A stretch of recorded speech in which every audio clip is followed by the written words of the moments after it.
Did you used to create works of art when you were young? Maybe you drew a lot, were part of a band, or wrote short stories. Did you used to do that? Raise your hand. Now, out of the people who have their hands raised, how many of you still continue to do these things in the present?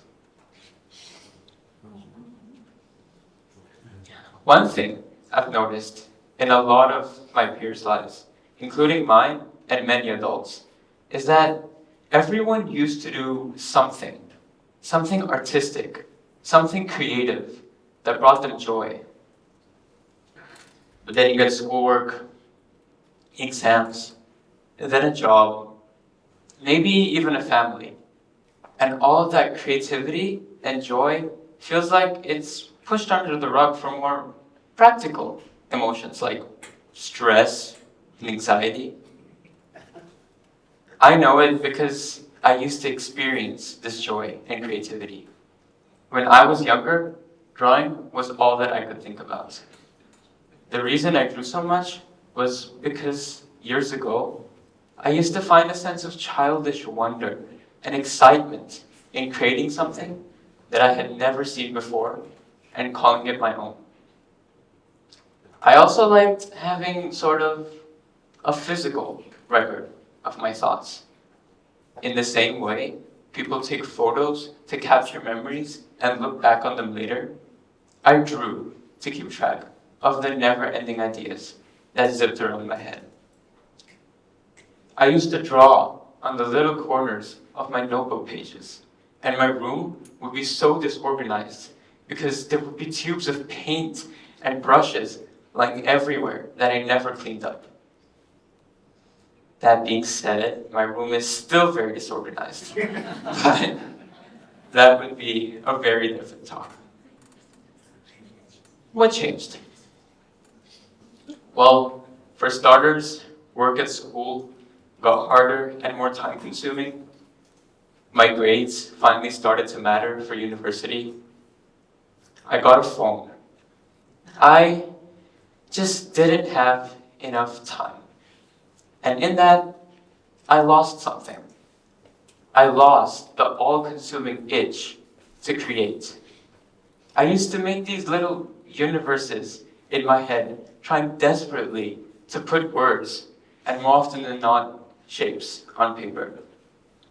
If I was drawing something, I was so enamored by the possibilities that I could spend hours working on a single piece, changing how the character looked, how his hair fell, how her arm was facing, where they were looking, or what they were holding. Now, I spend more time consuming art on social media than I do making it.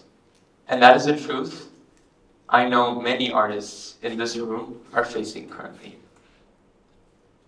But I don't want this talk to just be me complaining about growing older and having more responsibilities. What I would like to do instead is tell you all about my case for making art in a world that doesn't seem to care about it anymore. I would like all of you to close your eyes to it and imagine yourself hundreds of thousands of years in the past. You just finished hunting a wild deer with your clubs and your arrows, and you retreat to the sweet warmth of your cave. You look to your sides, deep red splotches decorate your walls, handprints of you and your family, drawings of mini humans fighting large violets and bison and bulls with spears, and a small fire in the center, bathing the entire scene in warm light. Everything is right. Now open your eyes. Sorry to get you out of that prehistoric mental paradox, but it's important to put you in that place to show a glaring truth. As long as humans could, we've been making art. The oldest cave painting we've discovered so far has been dated to be roughly 67,800 years old on Muna Island in Indonesia. These paintings depict hand stencils and a very rough depiction of a person riding a horse alongside a surprisingly large chicken. I'm getting off topic here. What I'm trying to say is that art is truly what makes us human. And maybe you would be surprised to know that it also shares a special connection with our brain. Let me introduce you to a branch of science known as neuroaesthetics. Neuroaesthetics is the study of the biological basis for aesthetic experiences, so enjoying paintings or cartoons or plays and other forms of art as a consumer and even as a creator. Professor Samir Zeki, a chair in neuroaesthetics at University College London, conducted an experiment in which he made 30 human subjects look at paintings. And he found something of note. The artworks that these test subjects considered the most beautiful increased blood flow in a part of the brain by a maximum of 10%, similar to that of gazing at a loved one. Looking at beautiful art makes people feel good.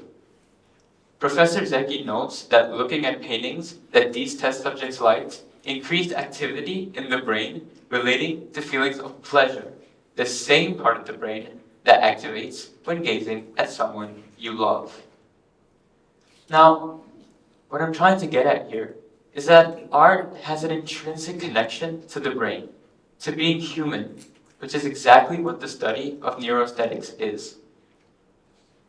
Now, it's not only looking at art that has that effect on the brain. Creating art has its benefits as well. A separate study from Science Direct showed that visual expressions, such as creating art, can improve attention and general well-being. Dr. Christiane Strang, a professor of neuroscience at University of Alabama, Birmingham, said, "Creativity, in and of itself, is important for remaining healthy, remaining connected to yourself and connected to the world." And it's true. Creativity has shown to decrease cortisol levels, the hormone linked to weight gain, high blood pressure, and other health issues, according to Southwest General Hospital. So, creating art isn't just something to do for fun. It's also an investment in your future self. I know that unless I'm creating art, I always feel like I'm simply an observer of my life rather than an active participant in it. Creativity is my way of staying grounded and connected to everything around me, the way I continue to live my life rather than just letting it go where it takes me. That being said, visual art isn't the only form of art that exists. Music is the way most people consume art in their daily lives, whether casually through a streaming service or even embedded in other forms of art, like film or TV. Music provides people with a sense of comfort, a feeling that they're not alone in this world with their feelings. Name an emotion, however complex, and there will be a song that describes it exactly. There are some real biological benefits to music as well. According to Tallahassee Memorial Healthcare, music has shown to relieve stress and improve your mood. I know when I started singing last school year, I encountered one of my life's biggest hobbies. I fell in love with singing, and it truly changed my life for the better as I began to get involved in school activities like our school rock band. Active music making, like singing, playing an instrument, or creating music electronically, has shown to improve neurotransmitters that increase your dopamine and serotonin levels, making you happier. I felt closer to my friends and formed bonds because singing and making music with others makes us feel connected to other people because of the hormone oxytocin.